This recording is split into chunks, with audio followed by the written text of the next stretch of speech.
Howdy. So today we're going to make homemade pasta. This is actually the second time I've recorded myself doing this.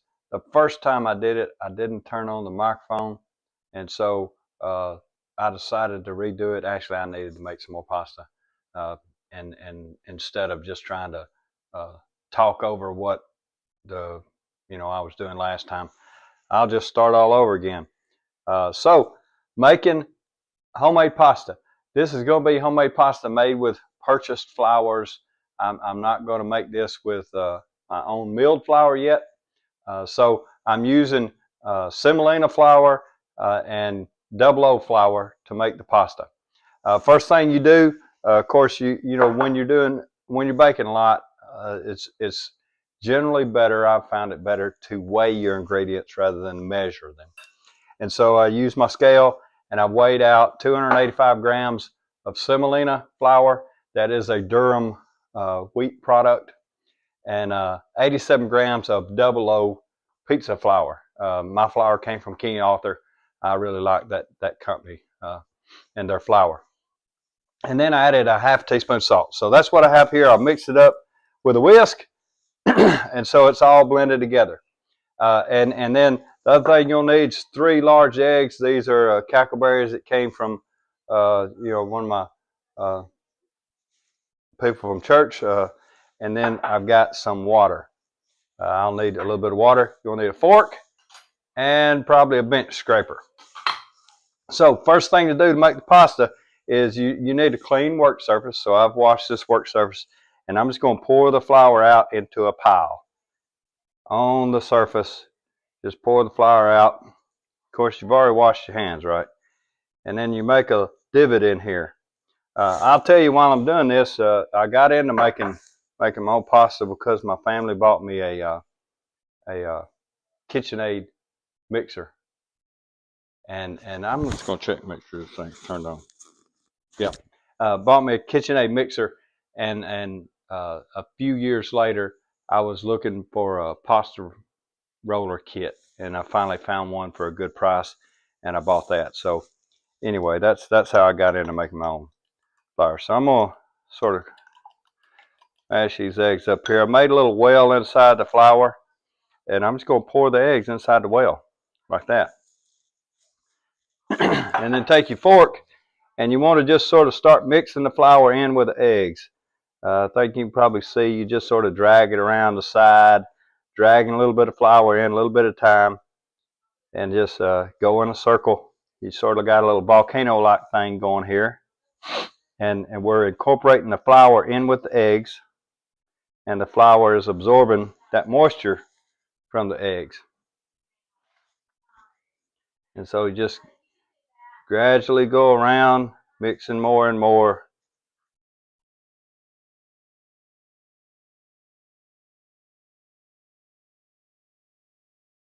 You'll see a shaggy dough start to form a little bit as you mix it, and then pretty soon from now we're going to get our bench scraper and start scraping to really incorporate it rather than using our fork.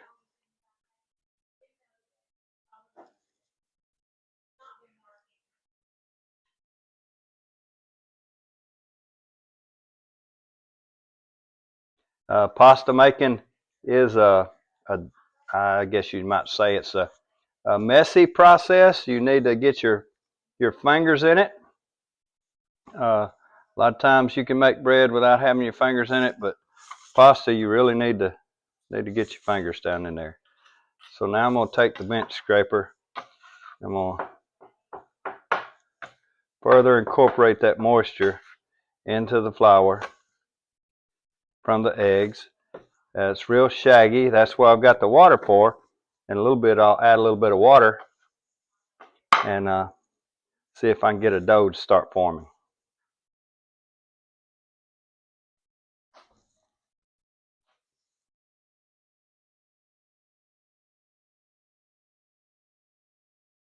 I guess the size of your egg matters, and when you're getting homemade eggs, they're not measured by the company, and I think King Arthur, with their recipe, they recommend large eggs, you know. So I mean, I just use 3 eggs that come from the chickens. They weren't measured by a company to say what size they were or anything. So you can see the dough starting to form a little bit of crustiness there as it drops off, but we'll grab that bench scraper and pull everything back together. A little bit more water in there.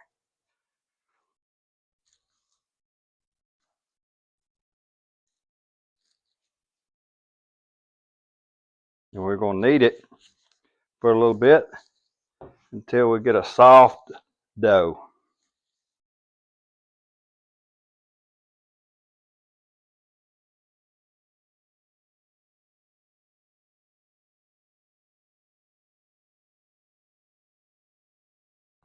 So there we got the dough ball formed. Soft dough, somewhat smooth, you can see there. And that is a pasta dough. So now what we'll do, we're going to take it and put him in plastic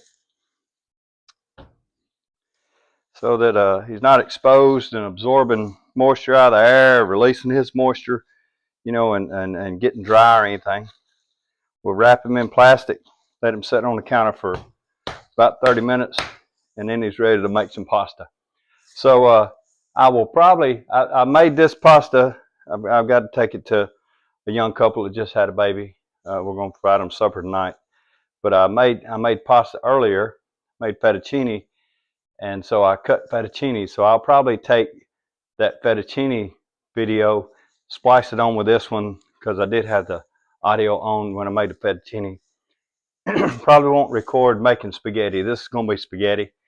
Same process, just a different set of rollers on my KitchenAid mixer. So thanks for joining me. We'll see you in a little bit.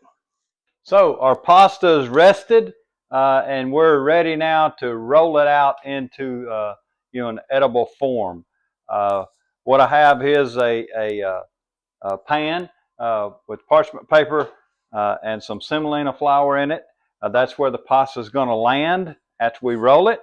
I've got a cutter to cut the pasta, bench knife, a little bit of extra semolina if I need it, and the KitchenAid. With the KitchenAid, we're going to use 2 rollers. One, the I guess sheet roller. It just rolls in a big open sheet, and then I have a fettuccine cutter, and so this thing cuts it to the appropriate size for fettuccine.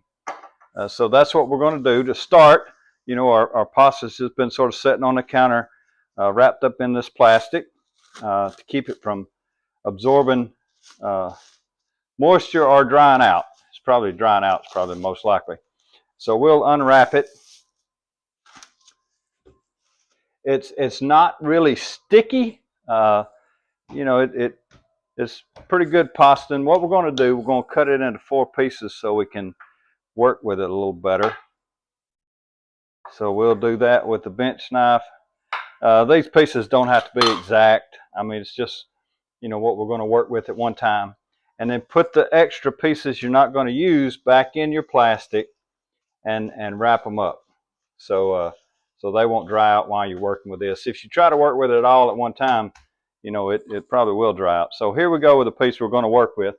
And we need to get it sort of flat to start feeding through the pasta attachment. So we're going to flatten it out with our hands a little bit here and get it ready to go.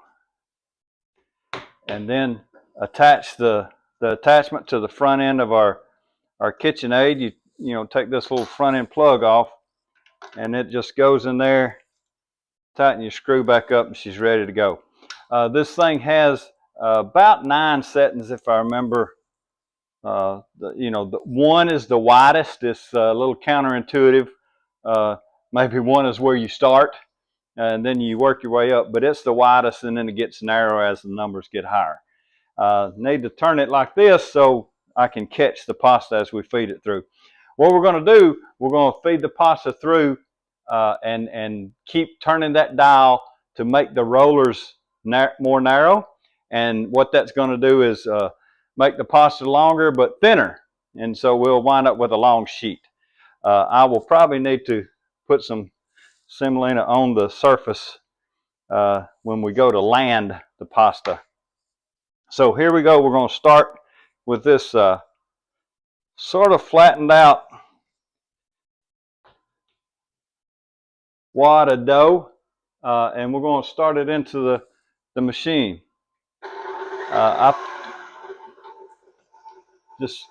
You just run it into the rollers, and it comes out the bottom like that.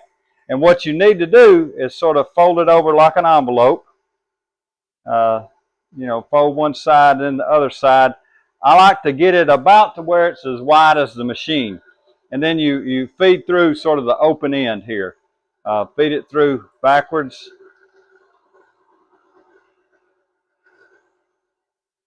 Like that.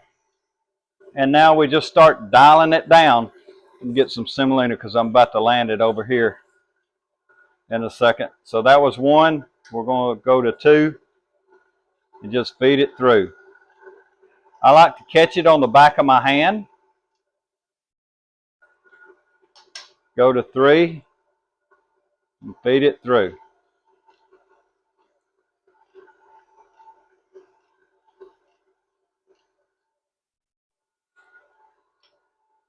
Four.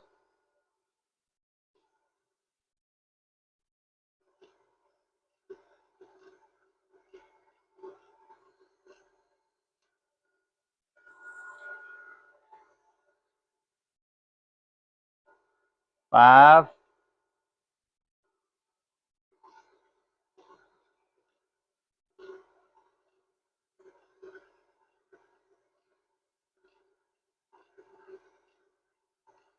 You can actually start seeing through the pasta now. I don't know if you can see my fingers through it, but as it gets thinner and longer, you can see through the pasta.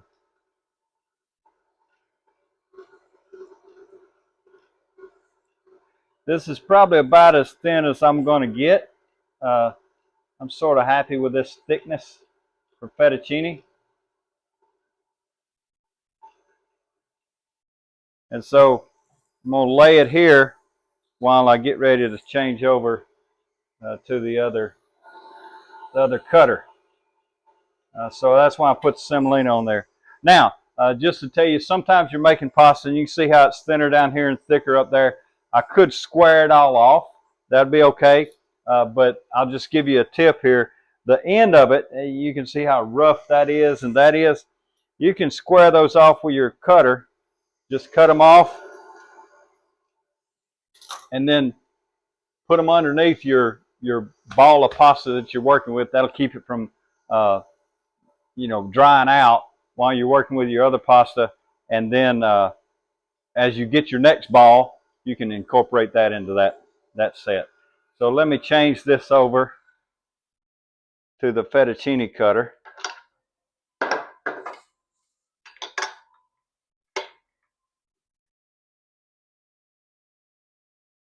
Now the fettuccine cutter's on there. I'm going to turn it on. And we're going to run this pasta through. And, well, actually, let's do this. We're going to take our bench knife and cut these to about 12 inches. And that way they're more manageable. So the bench knife's about 6 inches. So, I mean, you don't have to be exact. Just sort of eyeball it. Cut it. There's 6. About 12, 6, that's about 9. That'll be fine. So we're going to cut, you know, process 3 sheets, if you will. So I'm going to go with a narrow end last, and just send it through, and it'll come out as fettuccine.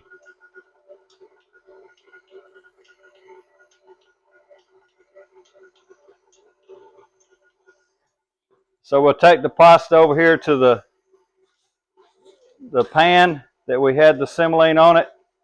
Sort of roll it around in there and make like a bird's nest. Just sort of make a little pile. Move on to your next sheet.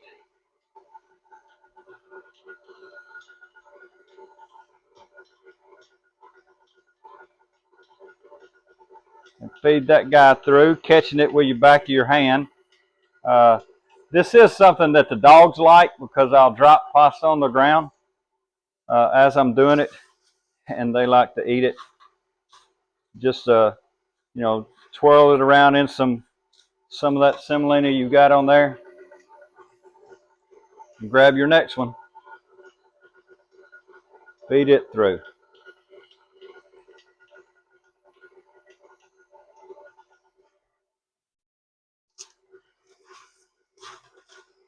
So that's processing your pasta into fettuccine. When you cook this, it will cook a whole lot faster than store-bought dried pasta, right? I mean, this fettuccine it was on about 6 when I stopped.